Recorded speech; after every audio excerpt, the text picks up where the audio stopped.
Allez les amis. Péléouet. Alors là, puisqu'il s'appelle Péléouet, on a dit c'est les conseils prodigieux. On a vu même depuis qu'on a commencé à l'étudier, comme c'est extraordinaire. Là on est dans Yoretz. Conseil. Conseil. Viens ici. Conseil. Et il dit comme ça. Mitzvah ikal yot yoretz et tatova ve'ogenet li mi sheshoel mimeno etza vechesed ka'aved. Il dit c'est une mitzvah d'être un bon conseiller. C'est-à-dire que lorsque quelqu'un te demande un conseil, c'est une mitzvah de le conseiller et de lui donner un bon conseil.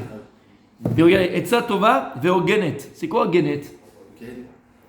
C'est quoi ogenet? Mitzvah tova, donc un bon conseil. Ve'ogenet, dans le sens ici, c'est une mitzvah, et c'est une etza, c'est un conseil. Hogenet la adam, c'est une mitzvah qui correspond à la personne qui te demande. Il y a des gens qui demandent un conseil, ils disent ouais regarde par là ça c'est compliqué, mais qu'est-ce que tu fais? Tu sais quoi le Bitcoin? Bitcoin il est un peu contre moi. Bitcoin là, le Bitcoin, machin, vas-y investis. Toi, tu sais pas ce que c'est, t'as même pas appris, t'es même pas dans le milieu, t'es même pas dans le machin. Les conseillers, ça c'est dans la bourse toujours. Les conseillers sont jamais les payeurs. D'accord? Mais c'est émettre. D'accord? Donc déjà, il faut savoir que conseiller c'est une mitzvah. Et d'ailleurs, dans les tachanonim qu'on fait tous les jours, sur quoi on demande pardon? D'avoir donné de mauvais conseils. Donc donner conseil c'est une mitzvah. Donner conseil à quelqu'un c'est une mitzvah. T'as quelqu'un qui a un problème, t'as quelqu'un qui est que ce soit dans le champ de bail, que ce soit dans l'argent, que ce soit dans n'importe quel domaine de la vie. Il veut un conseil. Alors attention. Et là c'est important de le préciser. Il y a une différence entre conseiller et ordonner. Il y a des gens, ils vont aller demander, mais en fait ils n'attendent pas un conseil. Ils attendent un ordre. Ils ont pas le cran de choisir, de prendre des décisions. Ils n'ont pas le cran. Exactement. C'est des brebis, c'est des clowns.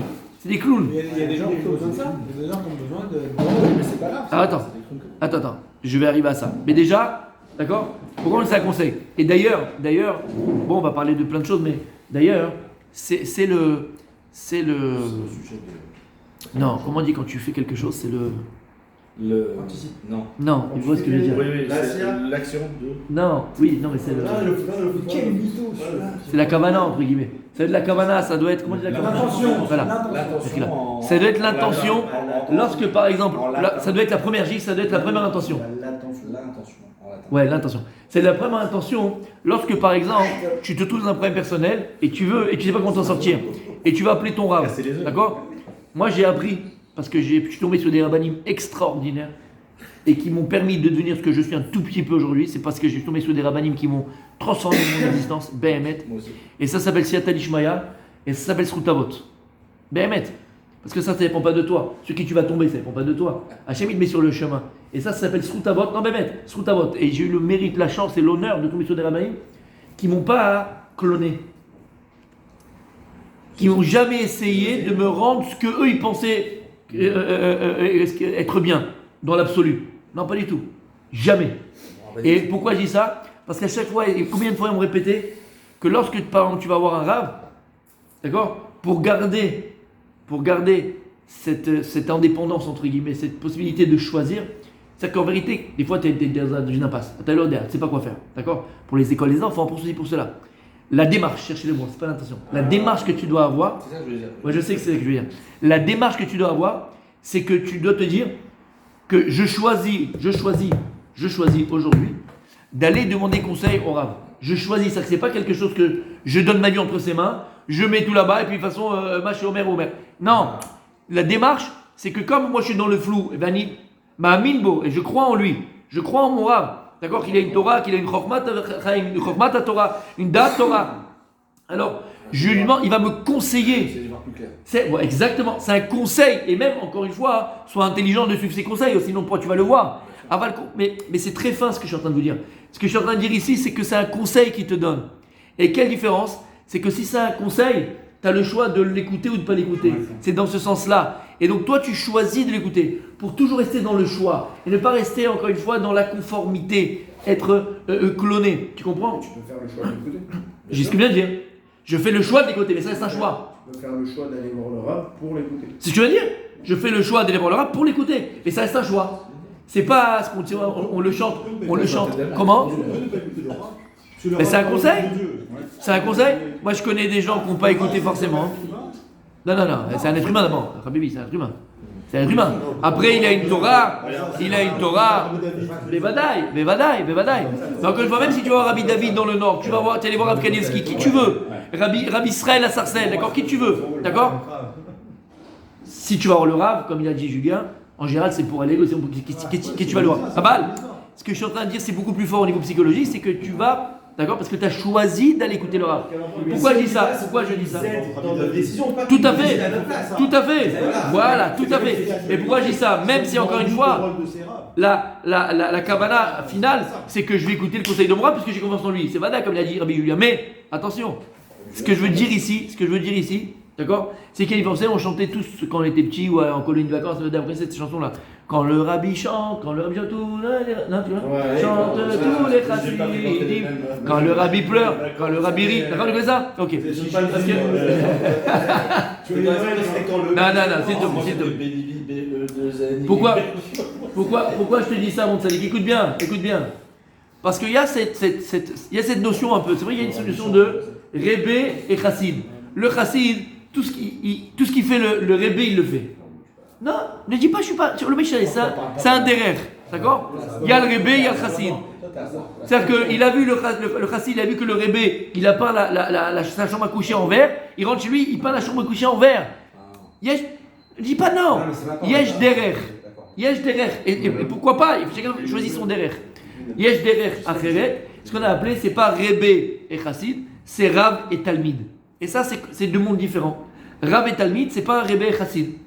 Le Rav et le Talmid, c'est que le Rav va donner la possibilité à son élève de découvrir le trésor qui est en lui et la personnalité qui est en lui. Donc il a donné les kélim, les éléments, les moyens de Béhémet, se réaliser, s'épanouir. Et tu verras que tu auras beaucoup moins besoin, si ton Rav te donne les kélim et les véritables moyens de te réaliser pleinement, tu auras beaucoup moins besoin de l'appeler que quand tu étais au début de ta tchouva ou le dharma parce que tu connaissais rien. Lama, parce que le Rav il est là pour éclairer ta vie et est là pour te donner les kélim, éclairer et te donner les kélim, les moyens de t'épanouir, de devenir et d'être. Et être, c'est choisir. Donc il y a les kélim de pouvoir choisir. Alors quand tu auras une question vraiment très compliquée dans la vie de machin et tu auras un safek, là tu l'appelleras. Mais dans les questions de tous les jours, comment je repeins la maison, quelle voiture je vais acheter ou quel basket je vais prendre, tu vas pas appeler ton Rav. Il y a Shanashim qui font ça. Il y a des gens qui vont te demander quelle porte d'entrée je dois acheter, quelle couleur je dois mettre. Je ne rigole pas. Bon, Zederer. Je suis pas en train de dire c'est quoi. Zederer. Alors moi, c'est pas le derer dans lequel j'ai pris, c'est pas le derer comment enseigner, c'est pas le derer, d'accord, que j'essaie de vous transmettre. C'est pas celui que j'ai. Lama, parce que je trouve que c'est beaucoup plus beau, beaucoup plus fort, d'accord, de permettre à la personne de s'épanouir telle qu'elle est elle. Vous comprenez ce que je veux dire? Avec la Torah, attention, Alpi Halacha, Alpi Torah. Ah ben, chacun il est différent. Chacun il a sa façon d'être, sa façon de passer, sa propre Torah. D'ailleurs. C'est ce qui s'est passé avec les tabines de Rabbi Akiva. Les 24 000 élèves de Rabbi Akiva, ils sont morts. Lama, lo nagou kavod zebazé. Il y a plusieurs explications. Une explication, c'est quoi? Lo nagou kavod zebazé. C'est quoi le kavod? On a dit, c'est l'honneur. C'est quoi l'honneur? C'est quoi l'honneur? Il dit plus d'une fois. Il dit, c'est quoi l'honneur? Écoutez-le. C'est la place que tu donnes à l'autre. La place que tu donnes à l'autre. À partir du moment où tu fixes une place à l'autre, d'accord, c'est la chose importante. Et donc, la place que tu donnes à l'autre, c'est son importance. Donc, l'honneur, c'est la place que tu donnes à l'autre, et la place que lui donne, c'est son importance. Quand tu donnes quelqu'un d'important, c'est que tu l'honores. D'accord? Que ce soit à la maison, que ce soit n'importe où. Et donc, en vérité, c'est quoi l'onagou kavod zebazé? C'est qu'il ne donnait pas la place à l'autre d'exister. C'est-à-dire que pour eux, dès qu'il y en avait un qui disait quelque chose qui, entre guillemets, il n'avait pas entendu Rabbi Akiva, ils disaient, mais attends, c'est comme ça, il ne sait pas autrement. Ils pensaient qu'il y avait une seule Torah de Rabbi Akiva. Alors que la beauté de la chose, c'est que Rabbi Akiva avait 24 000 élèves, il y avait 24 000 facettes de la Torah de Rabbi Akiva. Lama, parce que les Mekablim, Miché Mekabel, comment on appelle ça, les réceptacles, reçoivent la Torah du Rav telle qu'elle est, c'est vrai, mais aussi en fonction de ce qu'ils sont, de leur vécu, de leur façon de penser. Donc tu te rends compte la richesse que c'est. On a 24 000 Torahs différentes de Rabbi Akiva et on les a perdus parce qu'ils n'ont pas compris. Ils pensaient qu'il y avait une seule conformité, ils pensaient que c'était cloné. Rabbi Akiva, on est les mêmes. On doit être des petits Rabbi Akiva. Zélon Achon. On n'a pas été des petits Rabbi Akiva. Et la preuve, c'est qu'après, il a eu d'autres Talmidim et ils sont devenus. Rabbi Shimon Bar Yochai, il a utilisé la Torah de son maître, Bevadai, pour développer ce qu'il devait être. Ah bah il est devenu Rabbi Shimon Bar Yochai, Rabbi Meir Baal Hanès. Exactement. Vous comprenez ce que je veux dire? C'est plus dur de briller quand il y a de la lumière déjà que. Déjà, c'est plus difficile, mais encore une fois, le découda, il est que ils sont devenus ce qu'ils devaient devenir. Parce qu'ils ont utilisé la Torah de leur rab et ils ont réussi grâce à ça à faire éclore le trésor qui était en eux. Tous nos rabbins, ils sont comme ça. Ils avaient tous un Exactement. rab qui leur enseignait. Exactement. Ils ont fait éclore notre lumière. Exactement. Mais qu'est-ce que je vois ici malgré tout, Rabbi David? Ce que je veux dire, c'est que nous-mêmes, on peut tomber dans cette conformité. Nous-mêmes, on peut penser que voilà, il y a une seule Torah et c'est comme ça et c'est pas autrement. Je parle même pas entre deux rabbanim. Je te parle même un rab avec un tamis, d'accord? Dans une même yeshiva, dans un même endroit, dans un même makom. Kilou, il y a une seule conformité, il y a une seule façon d'être, une seule façon. Je suis comme lui. Zelon achon, c'est pas vrai. Et ça, c'est, entre guillemets, c'est rabaisser le corps à Torah. C'est rendre petite la Torah. La Torah, elle est beaucoup plus puissante que ça. La Torah, elle te permet, Béhémet, de devenir Rabbi David. Et tu dois devenir ton nom. Comment tu vas devenir ton nom? En utilisant la Torah que ton Rav t'a enseignée. Et ensuite, ensuite, donne notre part dans ta Torah. Chacun de nous, il a une part qui lui revient, une part particulière dans sa propre Torah. D'accord? C'est clair? C'est clair, mon sadique? Et ça, c'est très important. Ça, c'est très important, de le comprendre. El malasot. Parce que, comme je l'ai dit, et Shabbat, et je le répète encore une fois, comme ça il dit Rav Dessler, et c'est hyper important. C'est hyper important de ne pas rentrer dans un conformisme. Et d'ailleurs, le premier exemple qui vient à ma tête de non-conformiste, c'est Rav Dessler. C'est Rav Dessler lui-même, d'accord? Quand tu prends Mirtav Me'Eliyahu, il est rempli de toutes les Torahs. Il y a du Likutei Moharan dans Rav Dessler. Il y a beaucoup de Chassidout dans Rav Dessler. Il y a un chapitre entier où il parle de Chassidout et de entre guillemets, l'Itaï, d'accord? Il a étudié mais de tout Rav Dessler. Et d'ailleurs, il sortait encore une fois de ce conformisme. Lama. Parce que la Torah elle est riche, la Torah elle est grande, la Torah elle est extraordinaire, la Torah elle est immense. Et si tu veux grandir, tu veux évoluer dans la Torah, il faut prendre de toutes les Torotes. Et ça va faire, et ça va forger surtout ta personnalité, ta propre Torah. Et grâce à Dieu. Et c'est pour ça qu'il y a autant Baruch Hashem de Shiorei Torah. C'est pour ça qu'il y a autant de Kehila. Je dis, ouais, pourquoi autant de synagogues, pourquoi autant de Beth Midrash, pourquoi autant de Kolélim, pourquoi autant de Lama? Parce que c'est des Torotes. Et je veux dire, plus tu vas grandir dans la Torah, et plus tu vas ressentir cette c'est pas un besoin, parce que c'est pas le mot besoin, mais cette volonté profonde, d'accord, de transmettre ta Torah. Parce que ça devient ta Torah, ça devient ta Torah, et tu ressens que c'est ta part, tu ressens que tu as ta petite touche. Et ça ne veut pas dire que ce rab il est mieux que celui-là, pas du tout. Détrompe-toi. C'est simplement que chacun a un chélek différent de la Torah, une facette différente de la Torah, une façon différente de la Torah, même d'enseigner, même de le faire, même de le... Et c'est ça la richesse de la Torah. Je vous ai dit, Béhémet, la chose de laquelle j'ai le plus grandi, bien sûr, j'ai mon rab, ça c'est Badaï, question d'Alacha, question de machin, j'ai mon rab depuis 25 ans. D'accord?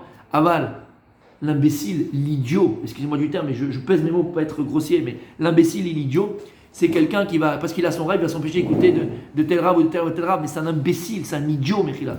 Il a rien compris à la Torah. Je me suis énormément enrichi, Béhémet, je me rappelle quand j'étais jeune, à Ourer, tout ça, à Belvégan, mais dès qu'il y avait une dracha de tel rab, mais j'allais partout. Et je notais, et j'écrivais, et après je regardais les Gmaot qui les ramenaient et je me suis énormément enrichi de ça. Énormément, et des fois c'était deux facettes différentes, deux visions différentes. L'homme est chané. Donc attention, tant que c'est Torah. Pas en train de raconter des trucs réformistes ou de conservateurs ou de bottes conserve. Non, attention, d'accord? Que ce soit Torah. Avant tu t'enrichis de ça, c'est une richesse. Il y a des gens, quand j'étais au collège, Mechila, je te donne la parole, qui ont terminé vraiment avec ça. Quand j'étais au collège, tu avais des gens, ils étaient dans des kolélim, et après ils venaient essayer de tuer, dans le collège où j'étais par exemple.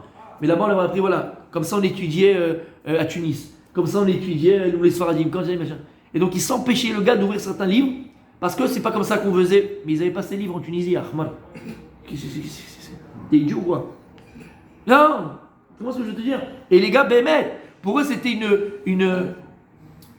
c'était avant. C'était comme ça parce que à Tunis on les tuait pas comme ça. Mais t'es un imbécile en fait. Regarde tous les Gdolei Israël qu'on a, tous les livres de Torah qu'on a, qui peuvent t'enrichir dans ta Gemara, dans ta compréhension de la Gemara. T'es un idiot en fait. Alors jamais rentrer dans le conformisme. Mais attention. Et là je vois un petit peu ce que tu as dit parce que c'est important. Non, c'est vrai. Attention. Non, hier on a eu une discussion, donc c'est important de le rappeler. Mais ce qu'on disait hier, c'est qu'attention, il faut un cadre. Ça, tu peux pas être. Ça, j'en ai vu. Ceux qui n'ont pas de cadre et c'est des papillons, Une fois il est Breslev, une fois il est Chabad, une fois il est bonne sœur, une fois il est machin curé. T'as l'odeur Maou. Il change complètement. Il faut un cadre, ça dit. C'est pour ça que tu rentres dans un cadre, tu rentres dans un Beth Midrash, tu rentres dans une yeshiva, tu rentres dans un collège, il faut un cadre. Mais encore une fois, dans ce cadre, crée-toi ton petit, comment on appelle, ton petit monde à toi, d'accord, de Torah extraordinaire qui existe et que tu dois étudier. Tu veux dire quelque chose? Non, c'est pas en opposition avec choisis-toi un Rav, ce que vous dites, non. Non, c'est ce que je viens de dire.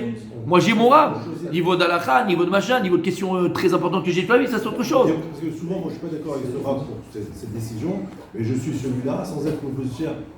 Tu dois avoir un Rav. La Torah, c'est pas un menu. Alors pour Shalom Bayit, c'est ça. Pour Shabbat, c'est lui. Pour Pétanque, c'est lui. Pour Tardim Shpara, c'est l'autre. Yesh Lecha, t'as un Rav, t'as un Rav. Tu peux écouter plein de J'ai eu demain, Sacha.